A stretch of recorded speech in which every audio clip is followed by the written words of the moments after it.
Langkahnya yang pertama niat. Niat kan amal itu tergantung niat.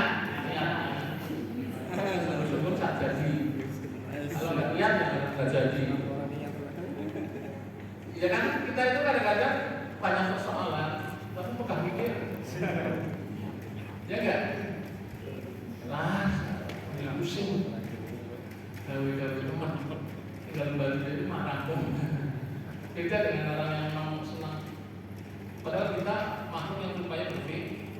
Jadi menurut saya pertama niat. Yang kedua, kita harus menguatkan fitrah kita sebagai makhluk yang punya rasa ingin tahu, punya tanggung jawab untuk berkontribusi dalam kehidupan. Kalau orang barat kan sering saya sampaikan, orang barat kan eksistensinya di berpikir. Saya berpikir maka saya ada. Barat kan begitu. Heraklitos kan berpikir seperti itu. Pantarai mengalir itu berpikirnya mengalir seperti air, mengisi ruang-ruang yang tidak bisa diisi oleh yang lain, yang bisa diisi oleh air. Pantarai. Maka saya kalau di Infrastruktur Pantarai misalnya Heraklitos gitu. Kemudian kalau orang Islam eksistensinya di mana? Amalnya. Saya beramal maka saya ada. Jadi orang Islam kalau tidak berbuat, kalau tidak pernah melakukan apa-apa, tidak sempurna gitu. Karena apa eksistensi keislaman kita beramal? Apa sih yang dibawa ke akhirat nanti? Amal kita. Lalu kita di mana? Kita punya kontribusi terhadap pengembangan pendidikan agama Islam melalui problem-problem yang kita hadapi di sekolah.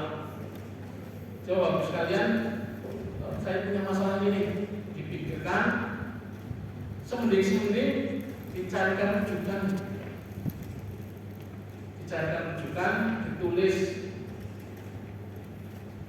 ditulis tapi kuliner aja ya. Kalau mau sudah tidak kuliner tak susah.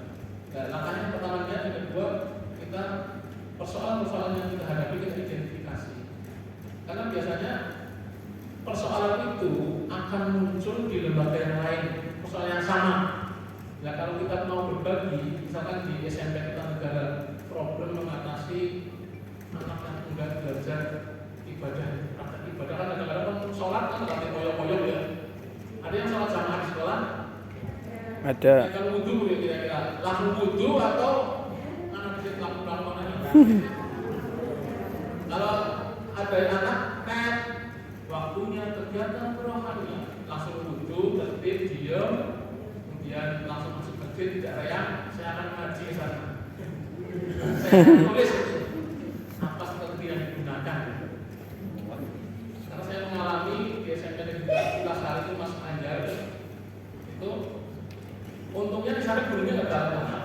Kalau gurunya dalam kamu modul. Anak 376 masuk masjid semuanya. Ini perempuannya langsung masalah. Konsolat terus sekarang ya kalau bisa membuat dokter terus disidang karena ini lemahnya model dari absensi begitu. Kalau dulu saya diperhatikan absensi minggu ini libur, absen lagi nggak hadir lagi sampai 7 minggu. Saya curiga itu.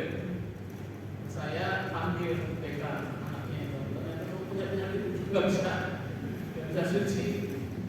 Kita jadi tahu coba kalau nggak ada absen, dibiarkan nggak pernah sholat, nggak tahu caranya beribadah karena tidak pernah suci. Gimana coba?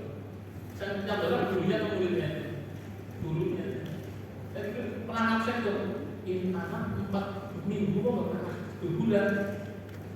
Saya berikan suratnya ke guru BK di CCTV ternyata berhalangan mengalami pendarahan.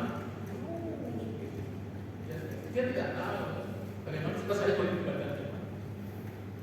Dan kalau gurunya tidak, itu persoalan.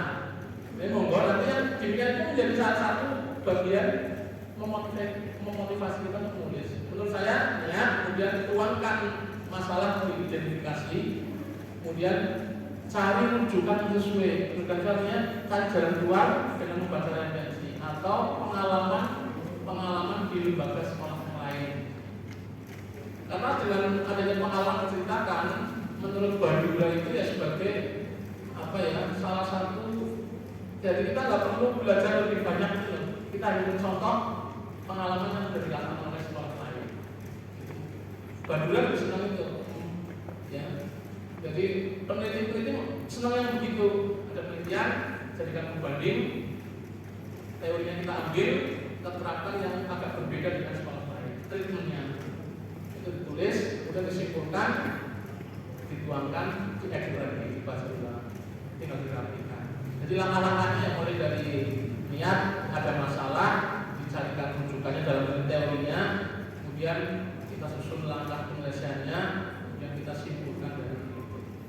Itu bisa menjadi satu kajian yang menurut saya menarik itu persoalan-persoalan sederhana di sekolah. Jadi supaya menemukan masalah. Saya ini banyak masalah juga sih, karena tidak mungkin orang hidup tanpa masalah. Saya lanjutkan lagi bahwa eksistensi kita beramal, ya kita bisa mungkin punya peran yang lebih dibandingkan guru-guru yang lain. Karena kenapa hijrah menjadi satu bagian yang diabadikan menjadi kalender, karena prestasi hijrah ini yang luar biasa. Prestasinya Rasulullah yang paling hebat ya hijrah. Jadi menjadi satu kekuatan. Artinya apa? Islam sangat menghargai prestasi. Prestasi itu diraih karena hasil kerja. Berarti orang yang berprestasi, orang yang beramal, bekerja. Maka istilah kiri, kalau istilah kanannya kan amal, istilah kirinya kerja. Jokowi itu. Jadi itu kan istilah kiri. Kan ada kiri jauh, kanan jauhnya jadi kiri jauh jadi kanan. Sekarang tidak ada perbedaan Islam kanan dan Islam kiri. Itu istilahnya pada amal menjadi bagian yang perlu diperkuat di guru pendidikan agama Islam. Itu bagian dari eksistensi guru pendidikan agama Islam. Barangkali itu. Terima kasih.